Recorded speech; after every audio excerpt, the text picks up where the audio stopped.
kabudayan kinarya srana ngesti Gusti paring ijabah. Wah, kuwi iso nembang. Bagong modar iki. Wow. Bagong nembang modar ora kotak. Cangkeme gareng aku iso nembang dandang kula nyek kancane. Endah-endah iso mejemuk ngono. Mejemuk ndasmu kuwi mejemuke gendeng ya.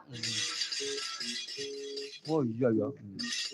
Oh nembang dandang kula to. Aku yang nembang dandang kula. Oh ya. Dandang kula apa petingane dalang. Nadan dalang ya sing almarhum, ya sing isih urip, duwe petingan dhewe-dhewe terus. Mbok menungsa kuwi ora ana sing sempurna. Dadi kabeh iki wis diparingi keluwihan ya dikurangi, diparingi kekurangan. Kuwi wis menungsa. Oh iya. Upamane sing wis almarhum. Bapak anom swara kung tur bening. Oh iya, suarane kae kung tur bening. Bapak mantep karang pandan trampil sik sabetane. Ya. Nek Gusti Benawa bagus. Ya. Yen Mas Purba dalang sinanggit. Mas Purba dalang sinanggit. Mas Joko kondang edan, Pak Sayaka lucu. Ya. Nek dalang yuk Mas Seno almarhum. Dalang Seno saka Jogja. Ya. Dalang tengkleng baguse kaya permadi.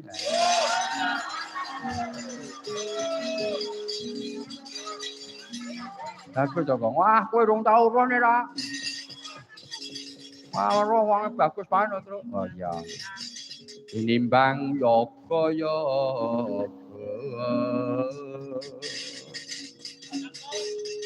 timbangane yoga bagus dhewe. Kandem lincak prengat tutul ngisor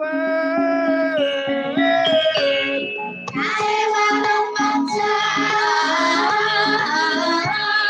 awet kantika timbang jandane apa aku isi dalam manis sampai waktu ini rasa gawe linggo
nggone jembar papane. Wah, jembar to. Ya dasare wulan poso. Wulan poso.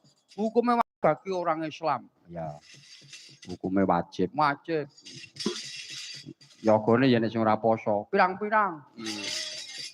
Ning yo enek sing poso, akeh sing poso. Sinden semono ayo wis apik pokoke, Truk. Ya. Nek kuat ya poso, nek ora kuat ya ora apa-apa. Engko bare jam pira? Jam 3. Terus sahur. Ya. Aku nek poso niku tadarusan lho, Kang. Kowe kuwi? Iya, masamu aku nek bulan poso niku tadarusan aku anggere bar magrib terus bar isya, bar tarawih ngono aku Bismillahirrahmanirrahim.